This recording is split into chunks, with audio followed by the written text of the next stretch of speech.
Et si Itachi n'avait pas rejoint l'Akatsuki? Grand ninja de Konoha et grand connu pour être un traître et ses discours philosophiques, Itachi Uchiwa est connu pour une chose en particulier, avoir mis fin au clan Uchiwa. En effet, avec Tobi, le faux Madara, il a exécuté le clan Uchiwa parce qu'il menaçait de faire un coup d'état à Konoha et de renverser tout le pays. Pourquoi il a fait ça? À la demande de Danzo, car il avait peur que si le village de Konoha s'affaiblissait, il se ferait envahir par les autres puissances. Donc entre se faire envahir par les autres puissances et tuer tous les Uchiwa, il a dû faire un choix, exécuter tous les Uchiwa, ses parents y compris. Mais après ça, il y a un événement qui n'a pas trop raconté et qu'on n'a pas trop peut-être compris en tant que spectateur. Pourquoi il a rejoint Akatsuki? Bah oui, parce qu'il n'était pas obligé du tout.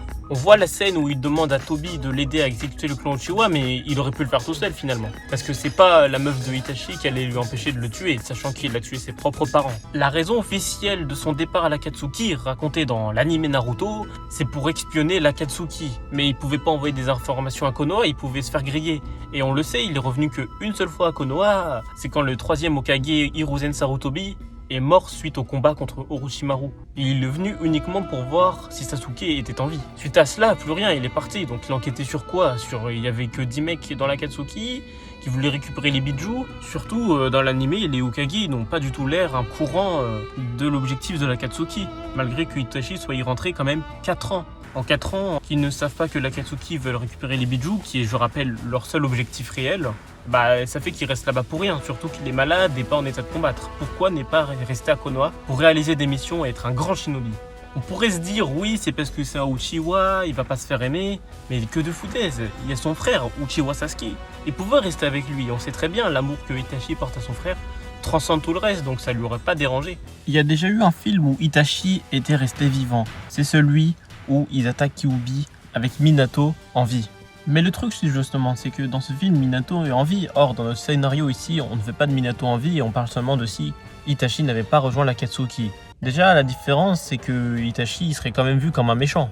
Vu qu'il aurait tué tout le clan Uchiwa, on part juste du principe qu'il n'a pas rejoint l'Akatsuki et obéi à Danzo. Où est-ce qu'il serait allé? Une des réponses les plus probables, c'est qu'il serait resté avec Sasuke. Et même si Sasuke l'aurait voulu un peu, il aime quand même beaucoup son grand frère. Et finalement, ils auraient eu une histoire assez classique. Dans les databooks d'Itachi, qui expliquent plus en profondeur sa vie, que ce soit son enfance ou le massacre du clan Uchiwa, on y voit Itachi enfant, 7 ans, emmené dans la guerre par son père Fugaku Uchiwa, chef du clan Uchiwa à ce moment-là, et qui possède le Mangekyo Sharingan. Pendant cette guerre, Itachi il voit des morts et ça le traumatise à tout jamais. Ah bah oui, quand t'es enfant et t'es exposé à ça, ça te change les idées. Et du coup, il décide de consacrer sa vie à se battre pour la paix. À l'académie, il n'a pas beaucoup d'amis, mais ça le dérange pas car c'est pas son ambition d'avoir des amis. Il a les meilleures notes et excelle dans le Shuriken Jutsu. Aller dans son enfance va nous permettre de comprendre plus en profondeur pour qu'est-ce qui l'a poussé à tuer tout le clan Uchiwa et comment peut-être il aurait pu ne pas rejoindre l'Akatsuki. Il a rejoint l'Anbu à l'âge de 8 ans et en devient le capitaine de chef d'Anbu à 12 ans. Il a été commandé par Kakashi Hatake et sont devenus assez proches. Pourquoi pas finalement ne pas demander de l'aide à Kakashi? Certes, Shisui est mort, mais il y a son ami Kakashi qui aurait pu l'aider à enquêter sur Akatsuki. Et pourquoi il est allé seul à l'Akatsuki? Il aurait pu aller avec ses amis. Certes, il est clairement écrit qu'il n'en avait pas beaucoup à l'académie, mais il y avait quand même sa copine, Izumi Uchiwa, ou même le capitaine de l'Anbu, Kakashi Hatake. On l'a dit, oui, c'est pour la mission secrète de l'Anbu, mais il aurait pu emmener quelqu'un quand même de confiance avec lui à l'Akatsuki pour que tous les deux y rejoignent et pas qu'il y aille tout seul ou même qu'il y aille pas du tout. Peut-être qu'il aurait pu échanger ses yeux avec Kakashi pour pouvoir obtenir le Eternal Mangekyo Sharingan, lui qui avait des énormes problèmes de vue à cause de ses techniques, et Kakashi aussi. Imaginez le pouvoir qu'ils auraient eu. Mais que serait devenu Sasuke si Itachi n'était pas allé à l'Akatsuki? À la fin de Shippuden, Sasuke est devenu surpuissant. Il obtient un Rinnegan en ayant obtenu la moitié du chakra de Hagoromo. Or, cette situation n'a eu lieu que suite à une certaine suite d'événements qui a mené à l'apparition de Kaguya. Or, peut-être que si Itachi n'était pas l'Akatsuki, ils auraient pu vaincre Tobi et donc ne jamais activer le plan Œil de Lune et donc Zetsu Noir n'aurait pas eu, en tout cas à cette époque, à tuer Madara et Kaguya ne serait jamais revenu, donc Hagoromo n'y aurait pas passé le chakra Sasuke, etc.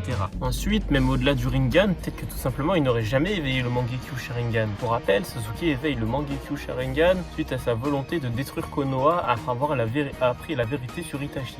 Or, si Itachi est gentil, et ben Sasuke l'est sûrement aussi, vu que toute son histoire est basée quasiment par le fait que Itachi ait tué son clan et soit devenu devenu le méchant grand frère et lui a implanté plusieurs Tsukiyomi quand il avait 7 ans. Je pense quand même qu'il aurait éveillé ses deux premiers Tomoe du Sharingan car il serait allé en mission et a sauvé ses amis. Et pour le troisième Tomoe, déjà il l'a obtenu en combattant Naruto, chose qui ne serait peut-être jamais arrivée si Itachi était vivant. En fait, même s'il n'y en a pas l'air, peut-être même que ça aurait changé tout le destin de Naruto. Car si Sasuke et Naruto sont donc vraiment restés amis, peut-être que tout simplement Naruto aurait pu vivre chez Itachi en mode petite famille à 3 et Naruto aurait pas été aussi seul et donc pas eu autant besoin de devenir aussi fort. Qu'est-ce qu'aurait changé la présence d'Itachi lors du combat contre Pain? Que ce soit à l'aide Oshizune, que ce soit à l'aide du tortureur de Pain, on va surtout voir le combat le plus intéressant qui nous intéresse le plus, je pense, le combat avec Atake Kakashi. Est-ce que Itachi et Kakashi auraient été suffisants pour vaincre les deux corps de Pain, dont un et Yahiko Tendo, le plus puissant de Pain? On le sait, lors de ce combat contre Kane, Kakashi a utilisé la moitié de son chakra en très peu de temps contre les deux Pain. Et si Shoja et Shoji n'étaient pas arrivés à temps avec leur double boulet humain, il aurait perdu le combat très vite. Je dis cela pour illustrer l'écart de niveau qu'il y avait entre les deux Pain et Kakashi. Mais la présence d'Itachi aurait peut-être changé pas mal de choses, car oui, Itachi c'est une grande puissance, c'est pas n'importe qui. Mais déjà, on a un premier problème. Le Genjutsu d'Itachi semble être inefficace contre le Rinnegan. Non pas contre le Rinnegan en soi, qui, entre parenthèses, je comprends pas trop pourquoi, vu que le Rinnegan est une évolution au Mangekyu. Mais bon, ça c'est une autre histoire. Non, je parle du fait que si un Pain est emprisonné, il y a l'autre pour l'aider et l'en sortir. Mais bon, c'est pas si grave, ça dépend si on prend Itachi avec ou sans maladie. Avec maladie, ça va être compliqué quand même de s'en sortir face aux deux Pain. Car le taijutsu de Shoja et Shoji, même s'ils sont moins forts qu'un Gai, ça reste très intéressant contre un Pain qui absorbe les ninjutsu. On le sait, pendant sa jeunesse, Itachi a su combattre à l'épée. Peut-être que ça aurait pu suffire pour combattre les deux Pain. Concernant le taijutsu d'Itachi, on sait qu'il a combattu un Sasuke en étant malade. Il a quand même bien tenu et semble lui être légèrement supérieur en taijutsu.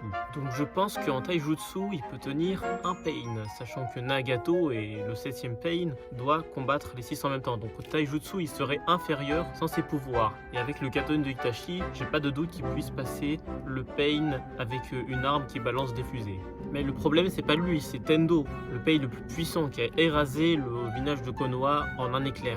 Mais bon, on l'a vu dans l'animé contre les deux Tensei, Itachi n'a eu aucun mal à le vaincre avec son Susanoo. Et comme dans le combat contre Sasuke, même s'il est malade, il peut l'utiliser un petit temps. Et en partant du principe qu'il est dans un bien meilleur état que le combat contre Sasuke, je pense qu'il n'aurait eu aucun mal à vaincre Pain si on parle uniquement de Tendo et à le sceller avec l'épée de Yamanaka. Cela aurait évité la mort de Kakashi et aurait changé quelque peu le combat finalement. Ils auraient eu aucun mal à retrouver Pain avec l'arrivée de Naruto mode ermite au village.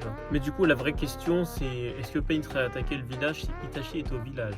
Ça j'en suis pas sûr. Et du coup finalement le plan de l'Akatsuki aurait duré plus longtemps et l'anime aurait duré beaucoup plus longtemps car il n'y aurait pas eu de moment pour attaquer le village de Konoha même si Maître Jiraiya Sensei est mort au combat.